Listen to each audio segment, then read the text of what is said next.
దేవుని వాక్యం చదువుకుందాం. చూడండి, సామెతల గ్రంథము మొదటి అధ్యాయము, సామెతల గ్రంథము మొదటి అధ్యాయము 7వ వచనాన్ని మనం చదువుకుందాం.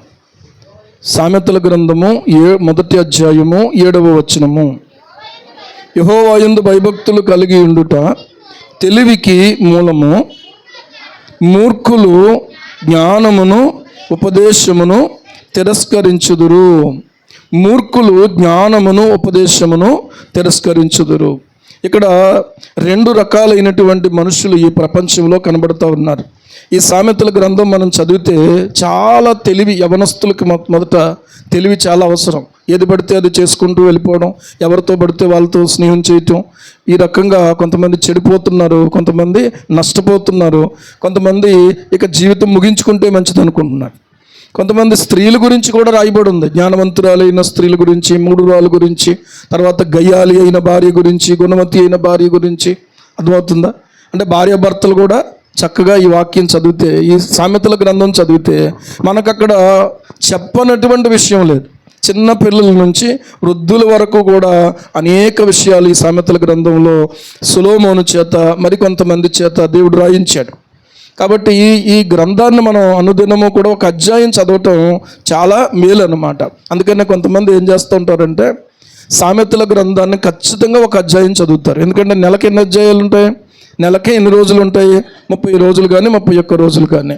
కనుక 31 అధ్యాయాలు కలిగినటువంటి ఈ గ్రంథం చాలా అద్భుతమైనటువంటి విషయాలు మనకి ఒకే చోట నేర్పుతుంది.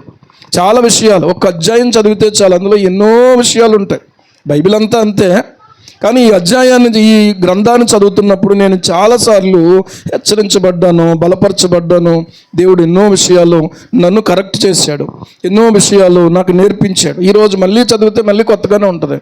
ఎందుకంటే ఇది ఒక పుస్తకం కాదు, ఒక నవల కాదు, ఇది దేవుని మాట. ఏంటిది? దేవుని మాట. కనుక ఈ విషయంలో మనం ఆలోచన చేద్దాం. సామెతల గ్రంథం మొదటి అధ్యాయం 7వ వచనాన్ని మనం చదివినప్పుడు రాయబడి ఉన్నటువంటి మాటను బట్టి ఈ ప్రపంచంలో 2 రకాలైనటువంటి మనుషులు ఉన్నారు.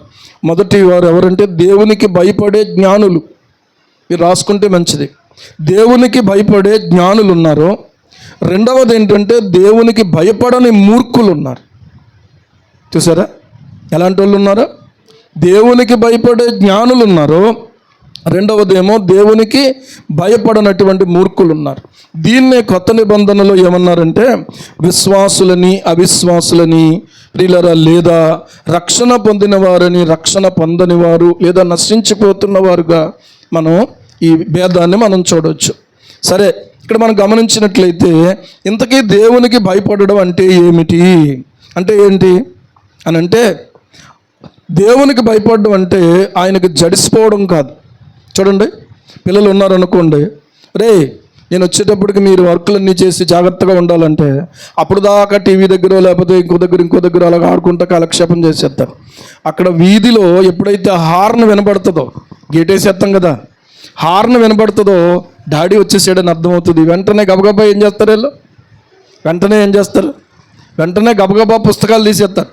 పుస్తకాలు తీసేసి ఈ డాడీ లోపలికి వచ్చి కాలు కడుక్కొని కొంచెం మంచినీళ్ళు తాగి లోపలికి అడుగు పెట్టేయడానికి కొంచెం టైం ఉంటుంది కదా, గబగబా రాసేస్తుంటారు.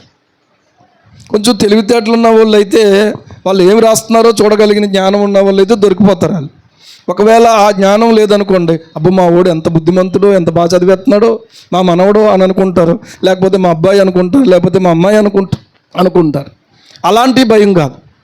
భయం అంటే జడిసిపోవడం కాదు ప్రియులారా.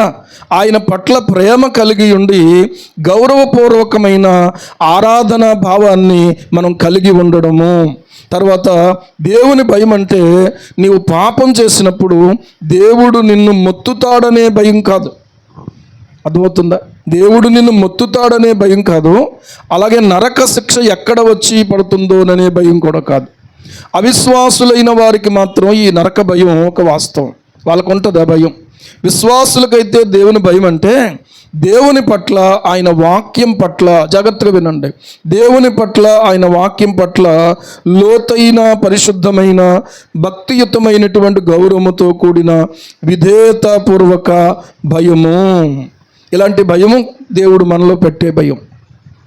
ఇక జడిసిపోవడం, అప్పటికప్పుడు మనుషులుంటే ఒక రకంగా, మనుషులు లేకపోతే ఇంకో రకంగా, దేవుడు ఒకవేళ ఇది చేస్తే ఇలా చేసేస్తాడేమో అనేటువంటి ఆలోచనలతోటి కాకుండా దేవుని పట్ల, వాక్యము పట్ల లోతైన పవిత్రమైనటువంటి భక్తియుతమైనటువంటి గౌరవముతో కూడిన విధేయతాపూర్వకమైనటువంటి భయం.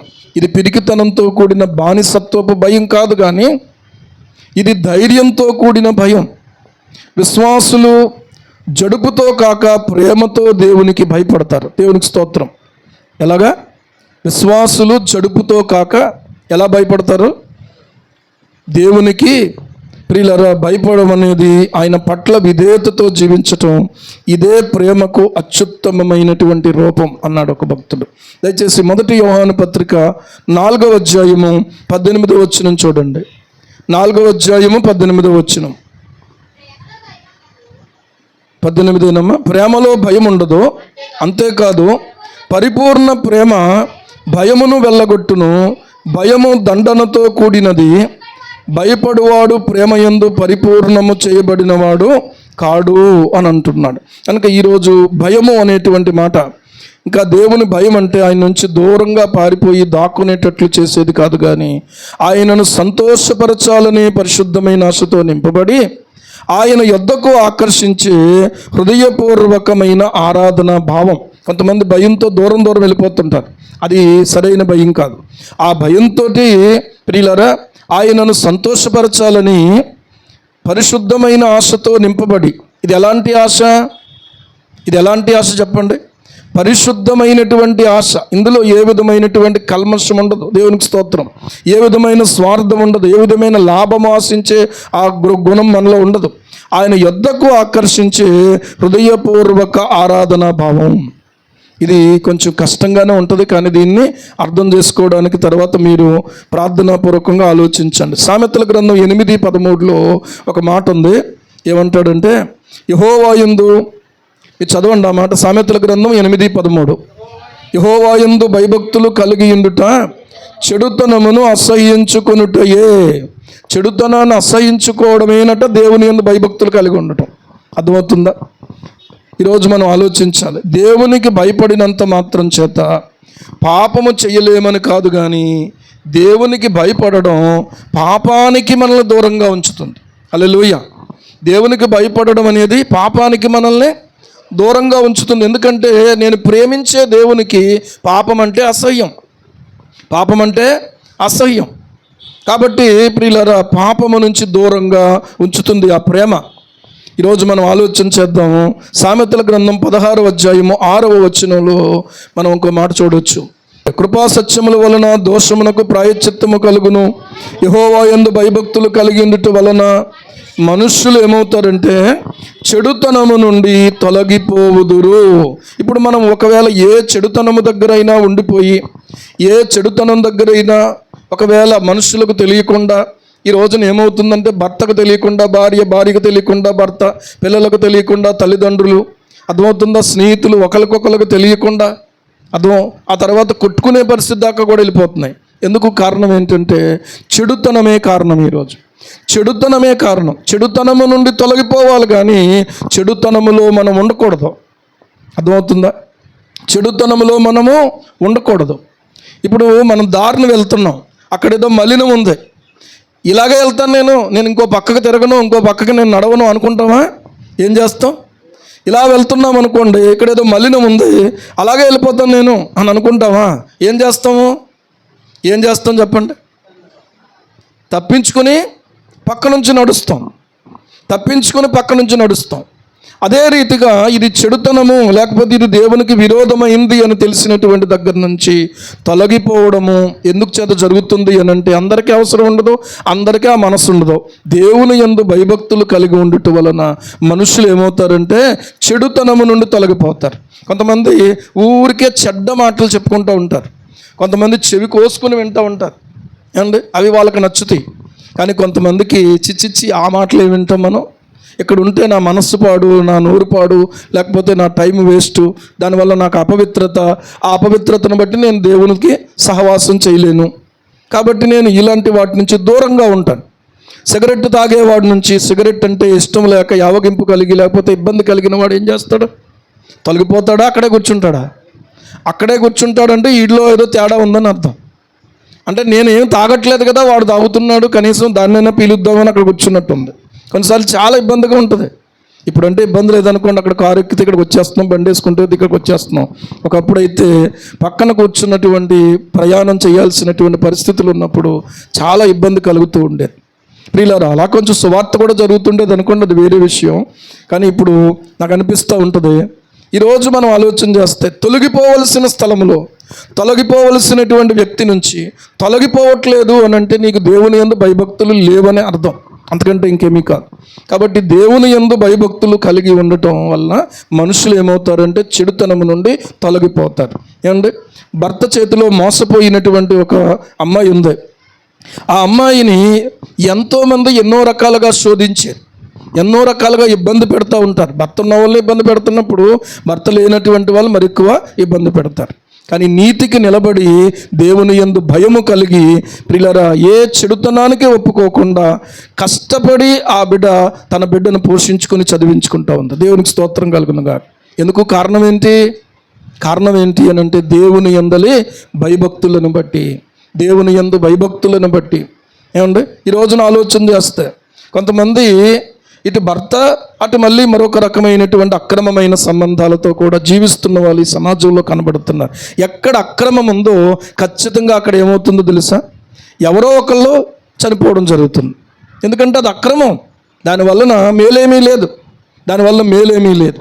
ఎవరు ఆశ చూపించి మోసం చేయటమే ఈ లోకానికి తెలుసు. కానీ నీకు నిస్వార్థంగా నిన్ను ఏమీ నీ దగ్గర నుంచి ఆశించకుండా, నీ శరీరాన్ని అంటకుండా ముట్టకుండా నీకు ఉపకారం చేయదగినటువంటి అన్న లాంటి మనస్సు, తమ్ముడు లాంటి మనస్సు, తండ్రి లాంటి మనస్సు కలిగినటువంటి వారు చాలా రేరుగా ఉంటారు. అందుకని ప్రతి వ్యక్తితో మాట్లాడడం కానీ, ప్రతి వ్యక్తితో ప్రియులారా కాలక్షేపాలు చేయటం మనం చేయకూడదు. ఈరోజు ఆలోచన చేస్తే చాలా చాలా దారుణమైన విషయాలు జరుగుతున్నాయి. ఎందుకో తెలుసా? పురుషుడికి ఉండవలసింది దేవుని యందలి భయభక్తులు, స్త్రీకి ఉండవలసిన దేవుని యందలి భయభక్తులు. పరిశుద్ధ వివాహం చేసుకున్నటువంటి ఆ యొక్క జంట మధ్యలో ఏముండాలంటే దేవుని యందలి భయభక్తులు ఉండాలి. దేవుని యందలి భయభక్తులతో ఒక పురుషుడితో ఒక స్త్రీ మాట్లాడే దగ్గర, ఒక స్త్రీతో ఒక పురుషుడు మాట్లాడే దగ్గర నువ్వు జ్ఞాపకం చేసుకోవాల్సింది ఏంటి? ఇతను నా భర్త కానీనా, నేను ఎలా ఉండాలి? నా లిమిట్స్లో నేను ఉండాలి. మిగిలినటువంటి వాళ్ళు ఎవరైనా కూడా నా భర్తే కానీ ఇంకొకళ్ళు ఆ స్థానంలోకి రాకూడదు, ఇంకొకళ్ళు ఆ భార్య స్థానంలోకి రాకూడదు. దేవుని వాక్యాన్ని బట్టి మనం ఆలోచించుకుంటే ఈ రోజున అంత జాగ్రత్తగా కనుక ఉంటే ఇంకెందుకు వస్తాయి సమస్యలు? పిల్లలు తలదించుకొని జీవించాల్సిన పరిస్థితులు ఎందుకు వస్తాయి? ఎవరైనా ఇలాంటి పరిస్థితుల్లో ఉన్న వాళ్ళని చూసి ఆ పిల్లలు ఎవరన్నా అరే నీ పలానా ఇడు అంటారు. నిజంగా ఆ పిల్లల మనసులు ఏమైపోతాయి అనేటువంటి ఆలోచన కూడా కొంతమందికి ఉంది. చాలా దారుణమైనటువంటి ఆలోచన విధానాల్లో ప్రియులారా కష్టపడి పొట్ట పోసుకోవడం ఈ రోజున తక్కువైపోయింది. ఏమండి, భయపడట్లేదు. కానీ భయపడకపోతే నష్టం ఎవరికే? భయపడకపోతే నష్టం ఎవరికే? ఎవరు భయపడలేదో వాళ్ళకే నష్టం. కనుక యెహోవా యందు భయభక్తులు కలిగి ఉండటం వల్ల మనుషులు చెడుతనము నుండి తొలగిపోతారు. ఒకరికి హాని చేసే దగ్గర సౌలుకు దావీదు శత్రువుగా ఎంచబడ్డాడు. దావీదుకు సౌలు శత్రువు అనుకోలేదు, కానీ పరిస్థితులు అలాగొచ్చినాయి. సౌలు ఏం చేస్తున్నాడంటే దావీదును తరుముతున్నాడు. ఒక గుహలో దొరికేసాడు సౌలు. దావీదు కూడా ఉన్నవారు ఏమంటున్నారంటే చంపే, ఏం పర్లేదు, ఒకవేళ నువ్వు సెలవిస్తే మేమే చంపేస్తాం అన్నాడు. దావీదు అంటాడు, అభిషేకం పొందినవాడు, యెహోవా చేత అభిషేకం పొందాడు, అతన్ని నేను చంపను. కానీ అతనికి తెలిసేలాగా చాలాసార్లు తరుముతున్నాడు. ఇతనికి అర్థం కావట్లేదు, నేనేదో హాని చేస్తాను, నేనేదో నష్టం కలిగిస్తాను అనుకుంటున్నాడు అని అతనికి తెలిసేలాగా సౌలు యొక్క వస్త్రపు చెంగు కొంత కట్ చేసాడంట. వస్త్రపు చెంగు ఎంత ఉంటుంది? కొంచెం చిన్న ముక్క కోసాడు. ఆ కోసినందుకే దేవా దేవా దేవా ఎందుకు కోసాను నాయనా అని చెప్పి నొచ్చుకుందట దావీదు మనస్సు. అండి, ఎందుకు? కారణం ఏంటి? దావీదు దేవుని యందు భక్తి కలిగినటువంటి వాడు, భయము కలిగిన వాడు కనుక. హల్లెలూయా. సమర్థత ఉంది, సైనికులు ఉన్నారు, అంత దగ్గర అవకాశం దొరికింది. ఈ రోజున అమెరికా ఇజ్రాయెల్కి సహాయం చేస్తుంది. ఇరాన్ అధ్యక్షుడు దొరికితే వదిలిపెడతారు వాళ్ళు? ఇరాన్ అధ్యక్షుడు దొరికితే కథం, ఇంకా యుద్ధం ఆగిపోద్ది, ఇంక యుద్ధమే లేదు. ఒకసారి ఆలోచన చెయ్యండి. కానీ దొరికేసాడు. ఇప్పుడు కాస్త కొంచెం ఒక అడుగు ముందుకేసి చంపేసాడా, అయిపోయిందే కథం. ఎందుకంటే యోనాతాన్ ఎలాగ దావీదు ఎప్పుడు రాజు అవుతాడని ఎదురు చూస్తున్నాడు. రాజకుమారుడేమో దావీదే రాజు అవుతాడని ఎదురు చూస్తున్నాడు. ఇప్పుడు ఈ అడ్డు తొలగిపోయింది అని అనుకుని డైరెక్ట్గా ఇశ్రాయేలీల చేత రాజుగా అభిషేకించబడతాడు, పట్టాభిషేకం పొందుతాడు, అధికారం వచ్చేద్ది. కానీ దావీదు అలా కోరుకోలేదు. దేవుడే అతన్ని మొత్తని, కానీ నేను మాత్రము ఏమాత్రం కూడా అతని మీద చెయ్యే వేయను అన్నాడు. హల్లెలూయా. ఎందుకంటే దేవుని యందు భయము కలిగిన వాడు కనుక, దేవుని అంటే ప్రియులారా ఆ శ్రద్ధ కలిగిన వాడు కనుక, దేవుని వాక్యానికి అంత విలువనిచ్చేవాడు కనుక, అది భయం అంటే. అర్థమవుతుందా? దైవ భయం అంటే అది. ఈరోజు ఆలోచన చేస్తే ప్రియులారా, మనము ఆయనకు భయపడాలని అసలు దేవుడు కోరుతున్నాడా, లేకపోతే ఈ పాస్టర్ల గొడవేనా, లేకపోతే సంఘంలో కొంతమంది ఉంటారు, ఇదిగో భయం కలిగి ఉండాలని చెప్తూ ఉంటారు కదా, వీళ్ళ గొడవేనా? దేవుడికి ఏమైనా అసలు మనం భయం కలిగి ఉండాలని ఏమన్నా ఉందా? అసలు ఒక మాట అడుగుతున్నాను, మన పిల్లలు మనకు భయపడాలని కోరుకుంటున్నామా లేదా? ఆడు ఎలాగున్నా పర్లేదండి, ఆడు ఎప్పుడు వచ్చినా పర్లేదండి, ఆడు అలా కళ్ళ ముందు అలా కనబడితే చాలండి, ఆడు బండి మీద 100 కిలోమీటర్లో లేకపోతే 120 కిలోమీటర్లో ఇక్కడ ఇలా పట్టుకుంటే అలాగ వెళ్ళిపోయినా పర్లేదు, నా కొడుకు ఎంత హీరో అయిపోయాడండి అనుకుని మురుసుకుంటానని ఏ తల్లి అయినా తండ్రి అయినా అనుకుంటాడా? ఏ తండ్రి అయినా అనుకుంటాడా? అనుకోడు. మరి ఇప్పుడు దేవుడు మనల్ని పుట్టించాడు, దేవుడు మనల్ని తన కుమారుని యొక్క రక్తము వల్ల మనం విమోచించాడు, దేవుడు మనలో తన పరిశుద్ధాత్మను మనలో ఉంచాడు. ప్రియులారా, ఆత్మను పొందినటువంటి వారముగా ఇదేనా మన ఆలోచన? దేవుడు భయపడాలని కోరుతున్నాడు. నీకు వరములు ఇచ్చాడు, కానీ నీకు ఒంట్లో భయం ఉందా లేదా అని చూస్తున్నాడు. నీకు ఒకవేళ ఒక తలాంతునిచ్చాడు, నీకు ఒంట్లో భయంతో పనిచేస్తున్నావా లేదా అని చూస్తున్నాడు. నీవు దేవుని సేవించటమే కాదు దేవుడు చూస్తుంటా, భయభక్తులు కలిగి ఆయనను మనం సేవించాలని దేవుడు సెలవిచ్చాడు వాక్యంలో. భయభక్తులే లేకపోతే నీ సేవించే సేవ వల్ల దేవునికి ఏమీ సంతోషం ఉండదు. భయము కలిగి ఉండాలని. అందుకే నేను చెప్పాను, మొన్న ఆ గ్రూప్లో పోస్ట్ చేశాను. కొంతమంది పిల్లలు ఏం చేస్తున్నారంటే, ఒరే ప్రార్థన చేసుకుంటున్నావా బాబు, వాక్యం చదువుతున్నావా, దేవుని సన్నిధికి క్రమంగా రావాలి కదా, ఏంటి ఈరోజు గుర్తొచ్చాడా దేవుడు, ఇలా కొన్ని ప్రశ్నలు వేస్తుంటే ఏమండి, పుట్టినరోజు ప్రార్థన చేయించుకోవడానికి కూడా భయపడిపోతున్నారు. భయపడిపోవడం కాదు, దాని వెనకాల ఉన్న కారణం ఏంటంటే, అసలు దేవుడు గుర్తున్నాడా, దేవునితో నాకున్నటువంటి సంబంధం ఏంటి, ఈ రోజైనా దేవునికి నీ హృదయాన్ని సమర్పించుకో అని ఎన్నోసార్లు చెప్పాను.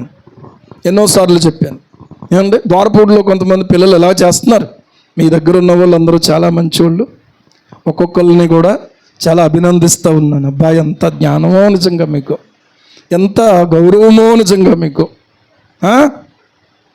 దేవుడికి భయపడేటువంటి వారు ఏ రకంగా పుట్టినరోజు చేసుకుంటారో, ఏ రకంగా పెళ్లి రోజు చేసుకుంటారో, ఏమండి, ఎప్పుడు మొదలవుతున్నాయో తెలుసా?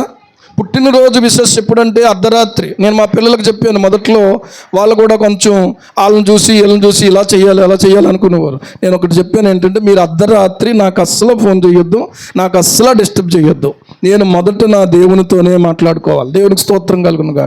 అర్థమవుతుందా? దేవునితోనే మాట్లాడాలి. నన్ను పుట్టించిన దేవుణ్ణి వదిలేసి, ఏమంటే నేను కన్నా వాళ్ళు, నన్ను కట్టుకున్న వాళ్ళు, లేకపోతే నేను సంఘాన్ని నడిపిస్తున్నటువంటి పరిస్థితుల్లో ప్రేమ ఉంటుంది, అభిమానం ఉంటుంది, ఒక మెసేజ్ పెట్టి వదిలేస్తారు, సంతోషమే. కానీ ఫోన్ చేసి, ఏమండి, ఆ రాత్రి ఆ 12 గంటల టైంలోనే అసలు ప్రారంభం ఎవరితో చేయాలి? మొదట ఆయన రాజ్యమును నీతిని వదకండి అని అన్నాడు కదా. మొదట నువ్వు ఎవరితో ప్రారంభించాలి? నీ పుట్టినరోజు. ఆ గడియ నీ యొక్క జీవితంలో ప్రవేశిస్తున్నప్పుడు మనం ఎలా ప్రారంభించాలండి? దేవుని స్తుతించుకొని, ప్రభువా నన్ను ఎంతగానో ప్రేమించావు, ఎంతగానో జ్ఞాపకం చేసుకున్నావు, నాకు మరొక నూతన సంవత్సరాన్ని ఇస్తున్నావు కదా, దయచేసి ఈ సంవత్సరంలో మునుపటి కంటే అధికంగా నీ యందు భయభక్తులు కలిగి ఉండాలి, నీలో ఆనందించాలి, నీకు ఉపయోగపడాలి. నేను ఇప్పటి వరకు నేను వాడుకోవడమే తప్ప నీకు ఉపయోగపడింది ఏమీ లేదు. కాబట్టి దయచేసి నేను నీకు సమర్పించుకుంటున్నాను అని చెప్పి ప్రభువు పాదాల దగ్గర ప్రియులారా, ఈరోజు ఏమవుతుందంటే, ఒకరిని చూసి ఒకళ్ళు సమాజాన్ని చూస్తున్నాం. మనం దేవుని వాక్యాన్ని చూడట్లేదు. దేవుని వైపు చూడట్లేదు. అందుకనే అన్నాడు, దైవ భయం అంటే దేవుని పట్ల, వాక్యము పట్ల లోతైనటువంటి, పవిత్రమైనటువంటి ప్రియులారా ఆ యొక్క అవగాహనతో కూడినటువంటి, గౌరవముతో కూడినటువంటి, భక్తియుతమైన గౌరవముతో కూడినటువంటి ఆ యొక్క విధేయతాపూర్వకమైనటువంటి భయమని. దయచేసి సంతోషంగా ఉండొద్దని నేను చెప్పను, కానీ సంతోషం సరిహద్దులు ఉండాలి. సంతోషానికి ఏముండాలి? సరిహద్దులు ఉండాలి. ఇవి ఎక్కడ వాడువు, ఎక్కడ దానవో ఒకసారి ఆలోచించుకోవాలి. ఇవి ఎవరో అనేది ఒకసారి ఆలోచించుకోవాలి. నేను ఎవరినని ఒకసారి ఆలోచించుకోవాలి. ఏమంటే ఏ పార్టీ వాళ్ళు అండి మనం? మొన్న ఆ విమాన ప్రమాదం జరిగి సుమారుగా 270 మందా, 263 అన్నారు. కొంతమంది ఏమో దగ్గరికి 300 దగ్గరికి వచ్చేసిందని అన్నారు. మొత్తానికి ఏదేమైనా అంతమంది వాళ్ళు ఎవరైనా సరే, ఏమండి ఎవరైనా సరే ఆ స్పాట్లో అలా జరిగిపోద్దని ఎవరన్నా అనుకున్నారా? అక్కడ నుంచి ఫ్లైట్ కనుక ఒకవేళ సేఫ్గా ఒకవేళ ప్రయాణం జరిగితే కనుక లండన్కి వెళ్ళాలి వాళ్ళు. నిన్నే ఒక డైరెక్టర్ కూడా ఎవరో, సినిమా డైరెక్టర్ ఎవరో, అతను కూడా సరిగా అదే సమయంలో ఆయన ఫ్లైట్ ఎక్కలేదు, అక్కడికి ఎవరినో కలుసుకోవడానికి వెళ్ళాడట అంతే. ఏమండి ఇలాంటివి చూస్తున్నప్పుడు ఆ వ్యక్తి కనబడకుండా పోయాడు. ఆ రోజు నుంచే భార్య చెప్పింది, ఒక వ్యక్తిని కలవడానికి వెళ్ళారు కానీ మళ్ళీ తిరిగి రాలేదు. ఆయన ఫ్లైట్ ఎక్కలేదు, విమానం ప్రయాణం కోసం వెళ్ళలేదు, అక్కడ దగ్గరలో ఒక వ్యక్తిని కలవడానికి వెళ్ళాడంట. చూడండి ఎలా వచ్చేసింది మరణం, ఆలోచించాను.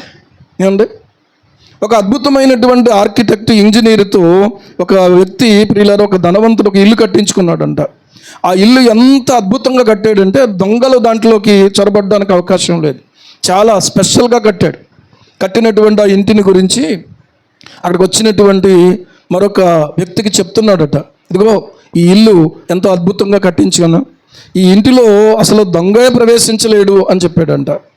చాలా అద్భుతంగా ఉంది, చూస్తుంటేనే చాలా సుందరంగా, చూడడానికి చాలా చూడముచ్చటగా ఉంది, అద్భుతంగా కట్టాడు. కానీ ఆయన అన్నాడు, అయ్యా నువ్వు అంత అద్భుతంగా కట్టావు, దొంగోడు రాడు, నీకే నష్టమో కలగదు, ఎంత సేఫ్గా ఉంటాను అనుకుంటున్నావు, కానీ దొంగోడు రాకపోవచ్చు, కానీ మరణము నేను ఎదుర్కోవడానికి ఇదేమీ నీకు కాపుదలనివ్వదు, తెలుసా నీకు ఆ విషయం అన్నాడట. మరణం నుంచి ఎవరిని తప్పించుకోగలరా?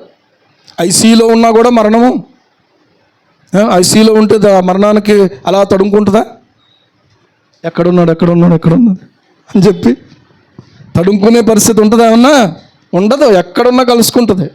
కానీ మరణము తప్పించుట ప్రభువైన యెహోవా వశము. దేవునికి స్తోత్రం, హల్లెలూయా. ఎవరి వశము? మరణము తప్పించుట ప్రభువైన యెహోవా వశము. కనుక ప్రియులారా మనము గమనించుకోవాలి. ఈ మాట కూడా ఎందుకో మనం ఆలోచన చేయాలనిపిస్తూ ఉంది. దయచేసి దానియేలు గ్రంథము 5వ అధ్యాయము, దానియేలు గ్రంథము 5వ అధ్యాయము 22-23 వచనాలు చదవండి. బెల్షస్సరు అతని కుమారుడు వగు నీవు ఈ సంగతంతయు ఎరిగియుండియు నీ మనస్సును అణుచుకొనక పరలోకమందున్న ప్రభువు మీద నిన్ను నీవే హెచ్చించుకొంటివి. ఎట్లనగా నీవును నీ అధిపతులను నీ రాణులను నీ ఉపపత్నులను దేవుని ఆలయ సంబంధము ఉపకరణములలో ద్రాక్షారసం పోసి త్రాగవలెనని వాటిని తెచ్చి ఉంచుకొని వాటితో త్రాగుచు చూడనైనను విననైనను గ్రహింపనైనను చేతకాని వెండి బంగారు ఇత్తడి ఇనుము కర్ర రాయి అను వాటితో చేయబడిన దేవతలను స్తుతించితిరి గాని నీ ప్రాణమును నీ సకల మార్గములను ఏ దేవుని వశమునున్నవో. ఒకవేళ ఇదే మాట దేవుడు మనల్ని అంటే ఏమైపోతాం మనం? నీ ప్రాణం ఎవరి వశంలో ఉంది? ఏమంటే నీకు విషయం చెప్పే వాళ్ళ వశంలో ఉంటుందా? వాళ్ళు ఏదో సంతోషం కొలది చెప్పారు. ఒకవేళ మనం ఆలోచన చేసుకుంటే ఎవరి వశంలో ఉంది మన ప్రాణం? ఎవరి వశంలో ఉంది? మన పైన ఉన్నటువంటి అధికారి వశంలో ఉందా? ఏమండి వాళ్ళని ప్రేమించే పిల్లల వశంలో ఉందా? మనకు వైద్యం చేసే డాక్టర్ వశంలో ఉందా? మనకు ఇంజనీరుగా ఒకవేళ ఇల్లు కట్టించేటువంటి ఇంజనీర్ చేతిలో ఉందా? ఈరోజున ఆలోచన చెయ్యండి. ఆ విమాన ప్రమాదంలో సుమారు 20 మంది మెడికోలు కూడా వారు చనిపోయారు. ఏంటి విమానం ఎక్కారు? వాళ్ళు హాస్టల్లో వాళ్ళు భోజనం చేస్తున్న ఆ సమయం అది. అవునా? చూసావా అభి?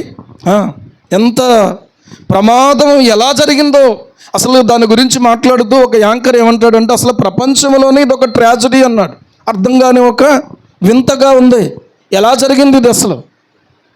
ఇంకా చెప్పాలంటే ఆ పైలట్లు చాలా చాకచక్యంగా, చాలా సమయస్ఫూర్తిగా ఆలోచన చేసి జనావాసాల మీద పడకుండా కొంచెం వాళ్ళ ప్రయత్నం చేసి పక్కకు తప్పించారట. లేకపోతే మరింత ఎక్కువ మంది చనిపోయేవారు. దేవుడు కనికరం అంతే. దేవునికి మహిమ కలుగును గాక. వాళ్ళు తమ ప్రాణాల గురించి చూసుకోలేదు అని చెప్తారు కొంతమంది. ఏదేమైనా నీ ప్రాణము, నీ సకల మార్గములు ఎవరి వశములు ఉన్నాయి? బాగా చదువుకుంటే ఏమి జరగదా?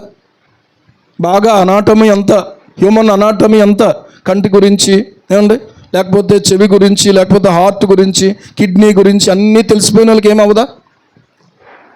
చాలా జాగ్రత్తగా ఉండే వాళ్ళకి ఏమవుదా? ఏమండి, ఏమవుదా? ప్రాణం ఎవరి వశంలో ఉంది? దేవుని వశంలో ఉంది. కనుక మనం ఆయన ఘనపరచవలసిన వారమై ఉన్నాం. ప్రియులారా, చాలా జాగ్రత్త సుమా, చాలా జాగ్రత్త. నాకు భయం వేసి నేను ఈ మాట మీకు చెప్తా ఉన్నాను. ఏమండి, ఒకళ్ళు పుట్టినరోజు అవడం ఏంటి, కొంతమంది పిల్లలందరినీ పిలుచుకోవడం ఏంటి, ఆ పిల్లలు ఏంటి సరదాగా గోదావరికి వెళ్ళడం ఏంటి, ఆ గోదావరి పోని చూసేది బయట నుంచి, కానీ ఒకడు దిగిపోవడం ఏంటి, ఇంకొకటి మళ్ళీ వాడిని రక్షించడానికి ముగ్గురు దిగిపోవడం, ఒకరి తర్వాత ఒకళ్ళు కొట్టుకుపోవడం ఏంటి. ఈ రోజున ఇంత శోకానికి కారణం ఏంటి? ఒక్క తల్లి ఉందా, ఒక తండ్రి ఉన్నాడు అక్కడ? లేడు. అది కూడా కారణమే. ఏమండి, చాలా బాధాకరమైన పరిస్థితులు జరుగుతున్నప్పుడు ప్రియులారా, దాన్ని చూసి మనము కొన్ని పాఠాలు నేర్చుకోవాల్సిన అవసరం ఉంది. ఈరోజు మన జీవితము దేవుని చేతిలో ఉంది సుమా. నీ హృదయాన్ని ప్రభువుకి ఇచ్చి నీవు నీ జీవితంలోనికి ప్రభువును రక్షకునిగా చేర్చుకొని నీ జీవితాన్ని సార్థకం చేసుకోవాలి, నీ జీవితాన్ని తరింప చేసుకోవాలి. దేవునికి మహిమ కలుగును గాక. ఆయనను స్తుతించి, ఆయన వాక్యాన్ని ధ్యానించి, ఆయనతో సహవాసం చేసి, నేను అంటాను ఏంటంటే, ఒకవేళ అంతవరకు నీకు అవకాశం లేదు, ఇప్పుడు వచ్చేయండి మీరు అందరూ అని చెప్పి అందరినీ పిలవడానికి ముందు నీవు నీ దేవుణ్ణి పిలవడం నేర్చుకో. హల్లెలూయా. నేను ఎన్నోసార్లు అలా చేశాను. కొన్నిసార్లు ఫోన్ కూడా కట్టేశాను. అర్థమవుతుందా? నాకు సరదాయే కదా, అందరికీ సరదాయే. సరే, పెళ్లి రోజు, ఆ పెళ్లి రోజున ప్రియులారా ఉదయం నుంచి 3 గంటల వరకు అసలు ఫోన్ ముట్టలే.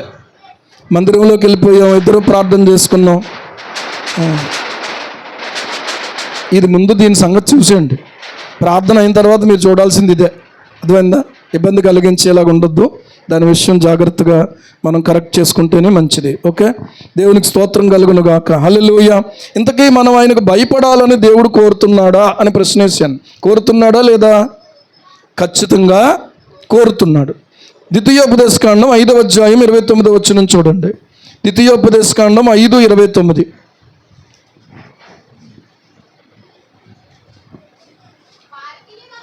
వారికిని వారి సంతానమునకును నిత్యమును క్షేమము కలుగునట్లు వారు నా యందు భయభక్తులు కలిగి నా ఆజ్ఞలన్నిటినీ అనుసరించు మనస్సు వారికి ఉండిన మేలు. ఎవరికే? తను అనుసరించేటువంటి తన ప్రజలకు, తన బిడ్డలకు అలాంటి మనస్సు కలిగి ఉండడం మేలట. ఈరోజున ఆలోచన చెయ్యండి. వారికి క్షేమం కలగడం కోసం, వారికి నిత్యము క్షేమం కలుగునట్లు నా యందు భయభక్తులు కలిగి నా ఆజ్ఞలన్నిటినీ అనుసరించే మనస్సు వారికి ఉండిన మేలు అంటున్నాడు. భయభక్తులు కలిగి ఉండాలని కోరుతున్నాడా? కలిగి ఉండకపోయినా పర్లేదు అనుకుంటున్నాడా దేవుడు? కీర్తన 128 కుటుంబ ఆశీర్వాద కీర్తన అంటారు. కానీ ఆ ప్రారంభమే మొదటి వచనంలో ఏం చెప్పాడో తెలుసా? యెహోవా యందు భయభక్తులు కలిగి. నీ బతుక్కే పునాదే భయభక్తులు, నీ ఇంటికి పునాదే భయభక్తులు, నీ జీవితానికి పునాదే భయభక్తులు. భయభక్తులు లేని వారి వలె ఉంటే ఆ కీర్తన ఇక మనం ముందుకు వెళ్ళకూడదు. ముందు భయభక్తులు కావాలి. దేవునికి స్తోత్రం. అర్థమవుతుందా? దేవుడు యోబు గురించి మాట్లాడుతూ ఏమన్నాడు? మనమైతే ఎక్కడ మొదలెడతాం తెలుసా? అతనికి 3000 గొర్రెలు, 500 ఆడు గాడిదలు, ఇక్కడ నుంచి మొదలు పెడతాం. కానీ ఆయన ఎక్కడి నుంచి మొదలు పెట్టాడు? మనం ఎలా మొదలు పెడతాం ఒకసారి చదువుతాం చూడండి. ఎవరి గురించి మాట్లాడినా మనం ఇదే మన బాణి. దేవుని బాణి ఏంటి, మన బాణి ఏంటి ఒకసారి చూసుకుందాం. యోబు గ్రంథం 1వ అధ్యాయం. అతనికి 7000 గొర్రెలు, 3000 ఒంటెలు, 500 జతల ఎడ్లు, 500 ఆడు గాడిదలు, బహుమంది పనివారును అతనికి ఆస్తిగా ఉండెను. ఆస్తి గురించే కదా ఎక్కువ మాట్లాడతాం ఫస్ట్ మనం. తర్వాత ఏం మాట్లాడదాం? పిల్లల గురించి. అతనికి 7 కుమారులు, ముగ్గురు కుమార్తెలు కలిగిరి. ఏమండి, ఇప్పుడు అతని గుణం గురించి, అతడు యథార్థవర్తనుడు, న్యాయవంతుడునై దేవుని యందు భయభక్తులు కలిగి చెడుతనము విసర్జించిన వాడు. అతని పేరేంటో తెలుసా? యోబు. మనం ఇలా పరిచయం చేస్తాం, కానీ దేవుడు ఎలా పరిచయం చేశాడు? మనమేమో ఫస్ట్ ఏమో 3వ వచనం పెట్టాం, తర్వాత ఏమో 2వ వచనం పెట్టాం, తర్వాత ఏమో 1వ వచనం పెట్టాం. మన పరిచయం ఎలా ఉంటుంది? చాలా ఉన్న వాళ్ళండి, చాలా చదువుకున్న వాళ్ళండి, చాలా అక్కడి నుంచి ప్రారంభం. అర్థమైందా? కానీ దేవుడు ఎక్కడ మొదలు పెడుతున్నాడు అంటే ఫస్ట్ దేవుడు ఏం చూస్తున్నాడు? వాడికి ఆస్తి ఉంటే ఉండని, లేకపోతే పోనీ, పిల్లలు ఉంటే ఉండని, లేకపోతే పోనీ. ఏమండి, ఒకవేళ ఏదో ఒకడు ఉన్నాడు అనుకున్నా, 2 ఉన్నారు అనుకుందాం, వదిలేయండి. ఇవన్నీ కాదు అసలు, ముందు వాని క్యారెక్టర్ ఏంటో చెప్పండి అన్నాడు. క్యారెక్టర్ గురించే మాట్లాడే దేవుడు మనం ఆరాధిస్తున్నటువంటి దేవుడు. నీ క్యారెక్టర్ను చూసే నేను పరలోకానికి చేర్చుకునే దేవుడు ఆయన కూడా. హల్లెలూయా. ఇంకా చెప్తున్నాను, మన క్యారెక్టర్ పాపం వలన చెడిపోతే యేసు ప్రభు యొక్క పరిశుద్ధ రక్తము చేత మనల్ని కడిగి మరలా తన క్యారెక్టర్ మనకిచ్చి ఈ క్యారెక్టర్తో ఆయన రాజ్యంలోకి చేర్చుకోవడానికి మనల్ని పిలిచాడు. దేవునికి స్తోత్రం కలుగునుగా. ఈ రోజున క్యారెక్టర్ అనేది ముఖ్యమా, ఆరోగ్యం ముఖ్యమా?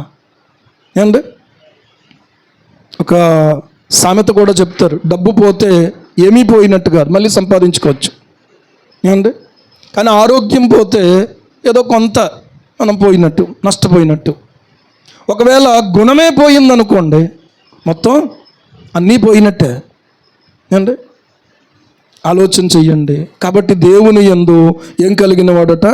భయభక్తులు కలిగినటువంటి వాడు. మనం ఏమంటాం తెలుసా? చాలా బాగా పాడతారండి, చాలా బాగా ప్రార్థన చేస్తారండి, అన్నీ ఓకే, కానీ ఫస్ట్ ఏంటంటే భయభక్తులు. ఏంటది? భయభక్తులు. అండి, దేవుడు కోరుతున్నటువంటి భయభక్తులు. మనం దేవునికి భయపడితే దాని ఫలితం, దాని యొక్క ఫలితం ఎలా ఉంటుంది ఇంతకీ అని అంటే, దయచేసి ఇందాక మనం చదువుకున్నాం కదా, దేవుని యందు భయభక్తులు కలిగి ఉండుట వలన, సామెతల గ్రంథం 16:6లో రాయబడినట్టు, యెహోవా యందు భయభక్తులు కలిగి ఉండుట వలన మనుషులు ఏమవుతారు? చెడుతనము నుండి తొలగిపోవుదురు అన్నాడు. మన పాపము నుండి వైదొలగి పరిశుద్ధ జీవితం మనం జీవిస్తాం. ఏం జీవిస్తాం? పరిశుద్ధ జీవితం జీవిస్తాం. రెండవది ప్రియులారా, మన వస్త్రధారణ. ఏంటది? జాగ్రత్త వినండి. మన వస్త్రధారణ, నీ వస్త్రధారణ దేవుని యందు భయభక్తులు కలిగినటువంటి వారి వలె ఉండాలి. ఏమండి, రెండవది ధన వినియోగం. డబ్బును వినియోగించుకునే దగ్గర కూడా దేవుని యందు భయభక్తులు కలిగి దాన్ని జాగ్రత్తగా ఎక్కడ ఉపయోగించాలో, అవసరమైన దగ్గర. కొన్నిసార్లు అత్యవసరం, అనవసరం, అవసరం, ఈ 3 గమనించుకోవాలని చెప్పి సిద్దిపేట ప్రకాష్ అయ్య గారు చెప్పారు ఒకసారి. అర్థమవుతుందా? 3 విషయాలు. ఏంటది? మనం చేసే వినియోగం దగ్గర ఇది నిజంగా అనవసరమైతే ఇంకా దాని దగ్గర పెట్టొద్దు. రెండవది, ఒకవేళ అవసరమైతే కొంత ఆలోచించాలి. అత్యవసరమైతే మరెక్కువ, నాకు అవసరం, ఇంకా అత్యవసరం, ఇంకా నాకు ఇది లేకపోతే ఇంకా నాకు చాలా ఇబ్బంది అని అనుకున్నటువంటి దగ్గర, అత్యవసరం దగ్గర కూడా మనం వినియోగించాలి. మనం ఆలోచించుకోవాలి. దేవుని యొక్క పని నిమిత్తం వినియోగించాలి, బీదలకు సహాయం చేయటానికి వినియోగించాలి. ఈరోజు చూస్తే కొంతమంది ఈ యుద్ధాలు జరుగుతున్నటువంటి దగ్గర నుంచి పిల్లలు వీడియోలు పెడుతున్నారు, కానీ నిజంగా అది వాళ్ళకే చేరుతుందో లేదో మనం చెప్పలేమని నాకు అనిపించింది. మరి ఎందుకంటే ఇప్పుడు మాకు ఆకలిగా ఉంది, కొన్ని రోజులుగా ఫుడ్ లేదు, ఫుడ్ రావట్లేదు అని చెప్తున్న పరిస్థితుల దగ్గర వాళ్ళు ఏదో నెంబర్ పెట్టడం ఇలాంటివి చేస్తున్నారు. అది ఎంతవరకు వాళ్ళకి చేరుతుందో మరి మనకైతే తెలీదు, కానీ చేరడానికి అనుకూలత ఉన్నటువంటి దగ్గర మనం చేయొచ్చు. ఎందుకంటే ఇప్పుడు మన పిల్లలు ఏడుస్తున్నారు, వాళ్ళకి ఏదో బిస్కెట్ ప్యాకెట్ అంటే ఇవ్వడంలో మనం ముందు ఉంటాం, వెంటనే వాళ్ళని ఉరుకోబెట్టడానికి. పాపం అక్కడ వాళ్ళకి ఫుడ్ దొరకనటువంటి పరిస్థితుల్లో వాళ్ళ సహాయం అడుగుతున్నప్పుడు ఖచ్చితంగా చేయొచ్చు, తప్పేం కాదు. జాగ్రత్తగా ఆలోచించాను. అలాగే మనం దర్శించే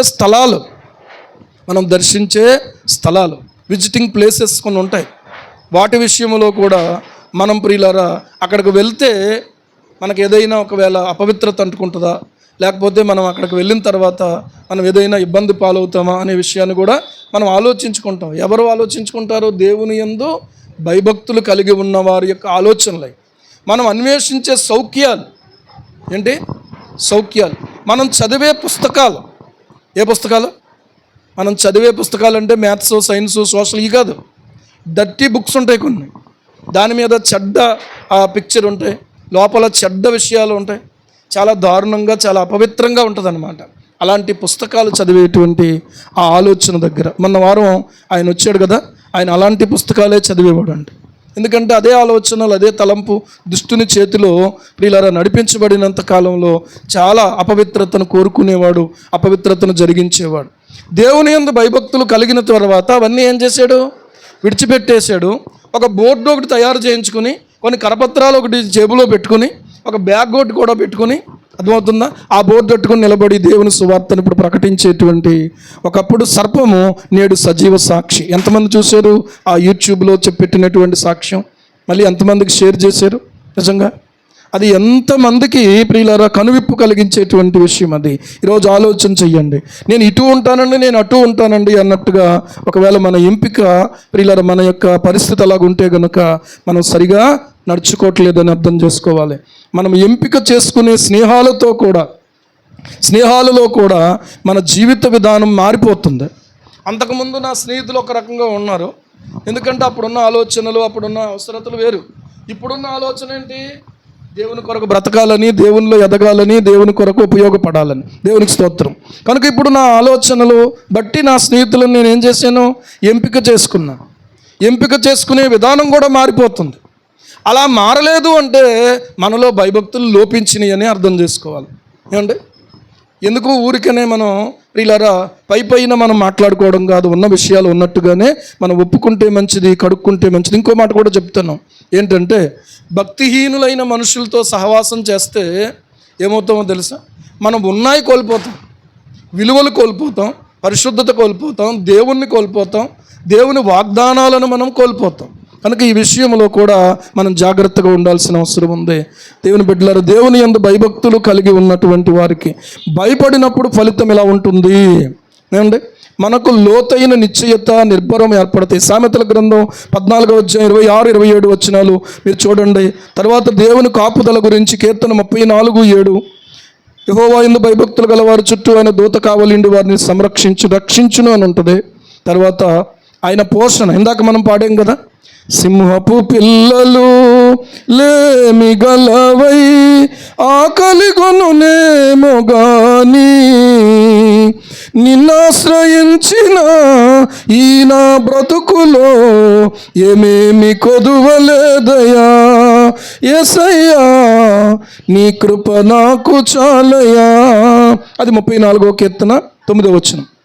ఓకే, సామెతలు 14:26, యెహోవా యందు భయభక్తులు కలిగి ఉండుట బహుధైర్యం పుట్టించును, అట్టి వారి పిల్లలకు ఆశ్రయస్థానము కలదు. ఇక్కడ ఈ వాక్యాన్ని ధ్యానం చేస్తుంటే ఇందాక నాకు ఒక మాట గుర్తొచ్చింది. ఒక భక్తే ఉంటే మనకు ధైర్యం కలుగుతుంది, కానీ భయభక్తులు ఉంటే బహుధైర్యం కలుగుతుంది. హల్లెలూయా. వాక్యంలో యోబు గ్రంథంలో అంటాడు, నీ భక్తి నీకు ధైర్యం పుట్టింపదా అంటాడు. నీ భక్తి నీకు ధైర్యం పుట్టింపదా అని అంటాడు కదా. యోబు గ్రంథం 4:8 వచనం ఏమండి, నీ భక్తి నీకు ధైర్యం పుట్టింపదా. 6వ వచనం, నీ భక్తి నీకు ధైర్యం పుట్టింపదా అన్నాడు. సరే, ఆ వచనం ఈ వచనం కలుపుకుని మనం ఒకవేళ ఆలోచిస్తే భయభక్తులు కలిగి ఉంటేనేమో బహుధైర్యం. ఒక భక్తే ఉండి భయం లేదనుకోండి, ధైర్యం ఉంటుంది అంతేగాని బహుధైర్యం ఉండదు అని అర్థమైంది నాకైతే. మీకు ఏమర్థమైందో తర్వాత నాకు చెప్పండి. ఓకే, తర్వాత మనకు ఆలోచన చేస్తే దేవుడు మన జీవితంలో ఉన్నదాన్ని బట్టి కాదు, ఏమండి, మనలను దేవుడు పోషిస్తాడు అనే ఒక నిశ్చయత మనం కలిగి ఉంటాం. దేవునికి స్తోత్రం. ఒక యజమానురాలు దగ్గర ఒక పని చేయడానికి ఒక ఆమె ప్రియులారా పనికి కుదిరింది. ఆ పనికి కుదిరినటువంటి ఆమె దేవుని యందు విశ్వాసం ఉంచినటువంటి సహోదరి, భయభక్తులు కలిగిన సహోదరి. ఎంతో ఆనందంగా తన పని చేసుకుంటూ వెళ్ళిపోయేది. ప్రతిరోజు కూడా తన భర్త, తన పిల్లలు, తన పరిస్థితి చాలా బేదరికం అన్నమాట. కానీ ఏ రోజున కూడా ఆమె ముఖంలో ఎప్పుడూ దిగులు కనిపించేది కాదంట.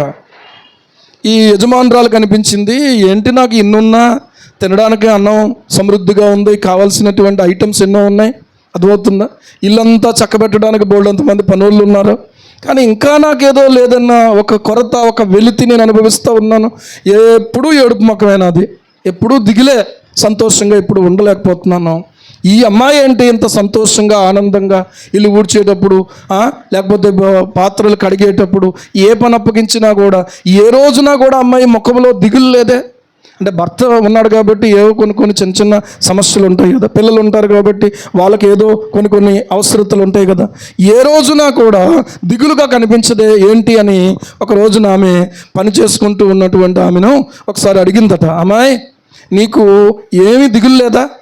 నాకు దిగులు ఎందుకండి అందట. ఏమంటే దిగులు లేదా నీకు? మరి నువ్వు ఒక పూట పనికి రాకపోతే నీ ఇంట్లో గడవదే? నాకు అన్నీ ఉన్నాయి కానీ నాకు ఎంతో దిగులు, ఎంతో ఒక బాధ, ఒక వేదన, అంటే ఒక సంతృప్తిగా సంతోషంగా నేను ఉండలేకపోతున్నాను. ఏంటి అసలు నువ్వు అంత సంతోషంగా ఉండడానికి కారణం ఏంటి అని అంటే ఆమె ఏం చేసిందో తెలుసా? తన నమ్మినటువంటి ప్రభువుని గురించి, ఆ దేవునిలో ఉన్న నిజమైన సంతోషాన్ని గురించి చెప్పింది. దేవునికి స్తోత్రం కలుగును గాక. హల్లెలూయా. అలాగా ఆలకించిందట. నీకు ఇప్పుడు దిగులేమీ లేదా? ఒకవేళ నేను పనిలో నుంచి తీసేసామనుకో, అప్పుడు నా పరిస్థితి ఏంటని నీకు అనిపించదా? అంటే మీరు పని ఇచ్చారని పని చేసుకుంటున్నాను కదా, నేను హాయిగా ఉన్నాను నేను అనుకోవట్లేదు అమ్మగారు. నా నమ్మకం ఏంటంటే యెహోవా నా కాపరి, నాకు లేమి కలగదు. దేవునికి స్తోత్రం కలుగును గాక. హల్లెలూయా. పనిలో నుంచి తీసేస్తారా? తీసేస్తే తీసేనివ్వండి, కానీ నా నమ్మకం ఏంటంటే యెహోవా నా కాపరి, నాకు లేమి కలగదు. కాబట్టి దిగులు దేనికి? ఇబ్బంది దేనికి? ఏమండి, ఒకవేళ ఈ రోజున మన జీవితాలు ఆలోచన చేస్తే అలాంటి నిశ్చయత ఉందా మనలో? దేవుని యందు దేవునికే భయపడేటువంటి వారికి అలాంటి ఒక నిశ్చయత ఉంది. దావీదు కూడా అంటాడు ఒక మాట, నేను ఒకప్పుడు యవ్వనుడినై ఉన్నాను, ఇప్పుడు ముసలివాడునైపోయాను, కానీ నీతిమంతుని సంతానం భిక్షమెత్తుట, ఏమంటే అతని సంతానాన్ని గురించి, నీతిమంతుని గురించి రాస్తాడు కీర్తనల గ్రంథంలో. ఎక్కడికో వెళ్ళిపోతున్నాం మనం. కీర్తనల గ్రంథంలో రాస్తాడు. ఆ మాటను మనం ఒకసారి గమనించినట్లయితే నేను ఎన్నడూ చూడలేదు అంటాడు. దేవునికి స్తోత్రం కలుగును గాక. హల్లెలూయా. ఏమండి, పోషించే దేవుడు, కాపుదలనిచ్చేటువంటి దేవుడు, కన్నీరు తుడిచేటువంటి దేవుడు. ప్రియులారా, ఆయన మనకుండగా మనలో ఒక నిశ్చయత ఉండాలి. అదేంటో తెలుసా? కీర్తనలో 37వ కీర్తన 25వ చరణం చూడండి. 25వ చరణం. నేను చిన్నవాడునై ఉంటిని, ఇప్పుడు ముసలివాడునై ఉన్నాను, అయినను నీతిమంతులు విడువబడుట కానీ వారి సంతానము భిక్షమెత్తుట కానీ నేను చూచి ఉండలేదు. దేవునికి స్తోత్రం కలుగును గాక. అర్థమవుతుందా? ఏం చూడలేదు నేను? వారు విడువబడడం కానీ వారి సంతానము భిక్షమెత్తుట కానీ నేను చూడలేదు. వాళ్ళెవరో నీతిమంతులు. వాళ్ళెవరో నీతిమంతుల గురించి ఏమన్నా తెలుసా? నీతిమంతులట చిగురాకు వలె వృద్ధి నొందుదురు అన్నారు. ఔదార్యము కలిగి నీళ్లు పోయుదురు అన్నాడు. అర్థమవుతుందా? వారు పుష్టి నొందుదురు అన్నాడు. ఇవన్నీ ఎవరి గురించి? మోసగాళ్ళ గురించి, అబద్ధికుల గురించి, ఏమండి ఇలాంటి వాళ్ళ గురించి రాయలేదు ఈ మాటలు. నీతిమంతుల గురించి రాసిన మాటలు ఇవన్నీ. ఆయన యందు కృప ద్వారా నీతిమంతులుగా తీర్చబడ్డాం, ఆయనతో సహవాసం కలిగి ఉన్నాం, ఆయన మనకు వాగ్దానాలు ఇచ్చాడు, ఆయన మనకు పరిశుద్ధ గ్రంథం ఇచ్చాడు, పరిశుద్ధుల సహవాసం ఇచ్చాడు. ఇక్కడున్న వారికి ఒక నిశ్చయత. దేవునికి మహిమ కలుగును గాక. చెప్పడానికి చాలా విషయాలు ఉన్నాయి, ఇక్కడతో ముగించుకుంటే మంచిది అనిపిస్తుంది, కానీ ఇక్కడ ఆలోచన చేద్దాం. నీకు ఆ నిశ్చయత ఉందా? నీకు ఆ ధైర్యం ఉందా? ఎంత ధైర్యం అండి అని అంటే, ఏమండి ఎంత ధైర్యం అండి అంటే, సామెతల గ్రంథంలో ఉన్నటువంటి 14-26-27 వచనాల్లో చూస్తే అట్టి వారి పిల్లలకు ఆశ్రయస్థానము కలదు అన్నాడు. ఏం కలదట? ఆశ్రయస్థానము కలదు. దానియేలు, షడ్రకు, మేషకు, అబేద్నెగోలు ఎలాంటి వాళ్ళో తెలుసా? రాజు చేత చెరపట్టబడి బానిసలుగా తీసుకురాబడ్డారు. వాళ్ళు బానిసలకి నిజానికి వాళ్ళను పోషించాల్సిన అవసరం లేదు, వాళ్ళను ప్రత్యేకంగా సురక్షితంగా ఉంచాల్సిన అవసరం లేదు. కానీ అలాంటి వాళ్ళను ప్రియులారా మనం చూస్తే వారి పిల్లలకు ఏముందో తెలుసా? ఆశ్రయస్థానము కలదు. సడన్గా రాజుగారిలో ఒక ఆలోచన వచ్చింది. ఏంటో తెలుసా? మన యొక్క దేశంలో ఎవరైతే వచ్చినటువంటి ఈ వీళ్ళెవరిలో అయితే అందమైనటువంటి వాళ్ళు, జ్ఞానం కలిగినటువంటి వాళ్ళు, ఇలాంటి వాళ్ళు అందరినీ పోగు చేయండి. పోగు చేసి మీరు ఏం చేస్తారంటే వాళ్ళకి రాజభోజనం, వాళ్ళకి రాజు తాగే ద్రాక్షారసం ఇవ్వండి అన్నారు. దాన్ని వాళ్ళు అంగీకరించలేదు అనుకోండి. రాజు తినే భోజనం అంటే మాంసాహారం, మాకు వద్దన్నారు. రాజు తాగే ద్రాక్షారసం మాకు వద్దన్నారు. ఎందుకంటే ఈ రెండూ కూడా వాళ్ళు ఎందుకు విసర్జించారంటే దేవుని యందు భయభక్తులు కలిగి. మీరు కానీ వద్దంటే నా తలపోవద్దన్నాడు ఎవరో అధిపతి. కానీ అయ్యా మాకు కొంచెం అవకాశం ఇవ్వండి, మాకు 10 దినాల టైం ఇవ్వండి. ఒకవేళ కనుక మిగిలినటువంటి వాళ్ళందరికీ ఆహారం ఇవి, ఈ ద్రాక్ష రసాన్ని ఇచ్చి మాకైతే మాత్రం ఆహారానికి శాఖధాన్యాదులను ఇవ్వండి. పార్టీ అంటే మనం ఏం చేసుకుంటాం చెప్పండి? చికెను, మటను, ఇంకా ఏమైనా ఉంటే కౌజు పెట్టలో, ఇంకా ఏమైనా ఉంటే స్పెషల్ ఉండాలి. అర్థమవుతుందా? ఉండాలక్కలేదా? ఒకవేళ వెజిటేబుల్ అనుకోండి, ఈవేళ కూడా ఇదే అనుకుంటాం. కానీ వాళ్ళు ఏం కోరుకున్నారో తెలుసా? వాళ్ళకి రోజు బిర్యానీ తినాలంటే రోజు మటనే, రోజు మాంసమే. ఎందుకంటే అది దేవతకు బలి ఇవ్వడం, ఆ బలి ఇచ్చినటువంటి దాన్ని సిద్ధం చేయడం, ఆ సిద్ధం చేసింది నెబుకద్నెజరు బల మీదకి వస్తుంది. ఆ బల మీదకి వచ్చింది వీళ్ళకి వంతుల్లో ఎవరి వాటా వాళ్ళకి వచ్చేస్తుంది. కనుక వాళ్ళు ఏమన్నారంటే ఇది దేవునికి విరోధమైనటువంటిది, దేవతలకు అర్పించింది మేము తినకూడదు, కాబట్టి మేము దాన్ని ముట్టుకుంటున్నాం. హల్లెలూయా. భయము కలిగినటువంటి వారి యొక్క ప్రియులారా ఫలితం అది. ఆ రోజున జరిగినటువంటి విషయం చెప్తున్నాను. దేవుడు వారిని ప్రత్యేకమైనటువంటి జ్ఞానంతో నింపి ఉన్నతంగా దేవుడు నిలబెట్టాడు. దేవునికి మహిమ కలుగునుగాక. హల్లెలూయా. ఇక్కడే కాకినాడలో ఒక వెహికల్ ఎవరో కనిపెట్టారట, ఒక అబ్బాయి. కానీ నాకు అనిపించింది ఆ అబ్బాయి దేవుని బిడ్డ అయి ఉంటాడని. ఎందుకంటే ఆ వెహికల్ మీద ఏముందంటే మెల్కీసెదెక్ అని ఉంది. మీరు చూసారా లేదా ఆ వీడియో? మెల్కీసెదెక్ అనే పేరు ఎక్కడదే? ఎక్కడుంది? బైబిల్లో ఉందన్నమాట. ఆదికాండం 14వ అధ్యాయంలో ఉంది. అదేంటే షాలేము రాజు ఏమండి, ఆయన మెల్కీసెదెకు అబ్రహామును ఏం చేశాడు? ఎదుర్కొన్నాడు. ఆ పేరు చూశాను, ఈయన కొంచెం మనవడిలా ఉన్నాడు ఏంటి అంటే, ఆ పేరు ఎవరు పెడతారు? మెల్కీసెదెక్ అనే పేరు ఎవరిని పెడతారా? అన్యులకు ఎవరికి తెలుసా పేరు?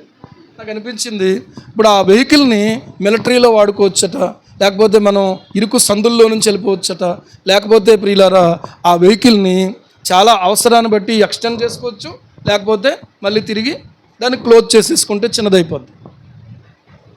బండి అంటే బండే, కానీ మళ్ళీ కాస్త కొంచెం ఆ నలుగురు ఎక్కాలంటే మళ్ళీ దాన్ని ఒక జీపులా చేసేసుకోవచ్చు అనమాట. ఆ జ్ఞానం ఎవరిచ్చారు? దేవుడు ఇచ్చాడు అని వినిపించింది నాకు. దేవునికి స్తోత్రం కలుగునుగాక. అంటే మించిన జ్ఞానంతో దేవుడు తన బిడ్డలను నింపుతాడు. ఈ రోజున విమానం ఎవరు తయారు చేశారు? దేవుని యందు భయభక్తులు కలిగినటువంటి రైట్ బ్రదర్స్ చేశారు. దేవునికి స్తోత్రం. దానికి ఆవిష్కరణ జరిగింది ఎవరి ద్వారా అంటే వాళ్ళ ద్వారా. అండి లైట్ వేసేయండి అంటున్నాం. ఆ లైట్ ఎవరు కనిపెట్టారు?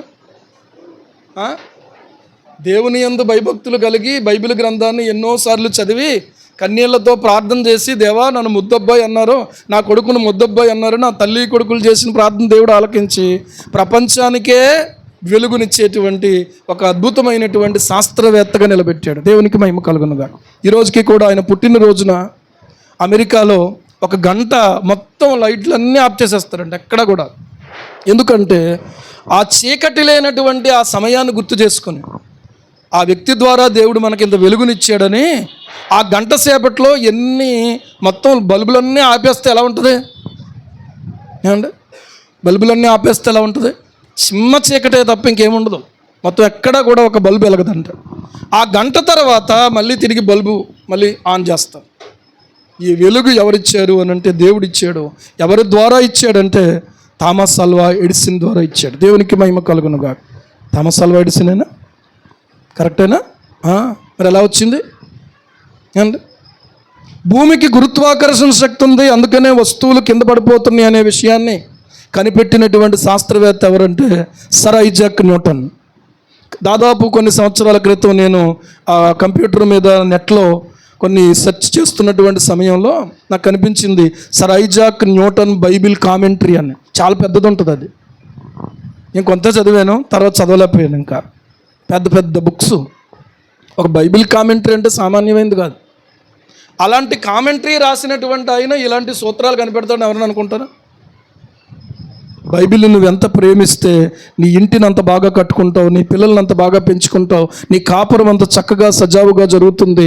నీ వెనుక ప్రియులారా అనేకులు ఆశీర్వదించబడడానికి దేవుడు నిన్ను ఒక వెలుగుగా చేయబోతున్నాడు. దేవునికి స్తోత్రం కలుగునుగా. హల్లెలూయా. నీ వెలుగుగా చేయబడాలంటే ఇదిగో ఈ వెలుగును నువ్వు నీ గుండెల్లో నింపుకోవాలి. అంటే నాకు అనిపించింది కొవ్వు మెదడు గట్రా మనకు తెలియదు, కానీ ఏమండి మామిడి పళ్ళు దొరికేటువంటి టైం ఇది. ఆ మామిడి పండు తింటుంటే ఆ రుచి కొలిది ఏం చేస్తాం మనం? ఇంకా దాన్ని చీకుతూ ఉంటాం. దాంట్లో ఉన్నటువంటి ఆ రసాన్ని ఇంకా ఆస్వాదిస్తూ ఉంటాం. దేవుని వాక్యంలో ఏముంది తెలుసా? జీవం ఉంది. దేవుని వాక్యంలో శక్తి ఉంది. దేవుని వాక్యంలో ప్రియులారా మనం నిలబెట్టే జీవం ఉంది. దేవునికి మహిమ కలుగును గాక. ఏమండి, ఈరోజు ఆలోచన చేస్తే ఎంత శ్రమలోనైనా కూడా దేవుని వాక్యం చదివితే నువ్వు నిలబడిపోగలిగిన శక్తి ఇందులో ఉంది. హల్లెలూయా. పరిశుద్ధాత్ముడు నీతో మాట్లాడుతున్నాడు. ఇంకా చాలా ఉంది, అది పెద్ద చాప్టర్. ఇది మీకు చెప్తా ఉంటే ఇది దాదాపుగా నాకు అనిపించింది ఏంటంటే మిగిలినటువంటిది పూర్తి చేయడం కష్టం ఇప్పుడైతే. కాబట్టి ఇక్కడితో క్లోజ్ చేస్తున్నాను. మనం ఏం కలిగి ఉండాలి? దేవుని యందు భయభక్తులు కలిగి ఉండాలి. భయభక్తులు కలిగి ఉండుట వలన ప్రియులారా భయం అంటే ఏంటో నేర్చుకున్నాం. భయం అంటే జడిసిపోయి పారిపోవడం కాదు. తర్వాత మీరు ఈ వాక్యాన్ని మళ్ళీ తిరిగి ఆలకించండి. నేను చెప్పిన పాయింట్లు ఒకవేళ మీకు అర్థం కాకపోయినా పదే పదే మళ్ళీ మీరు ఆ మాటలు ఒకసారి వల్లించుకుంటూ ప్రార్థన చెయ్యండి. ఖచ్చితంగా ఈ మెసేజ్ మీ యొక్క జీవితాల్లో, మన జీవితాలందరిలో ఫలించునుగాక. ఆమేన్. ప్రార్థన చేసుకుందాం. ప్రేమించేదా యేసు రాజా, నిన్నే ప్రేమించేదా యేసు రాజా, నిన్నే ప్రేమించేదా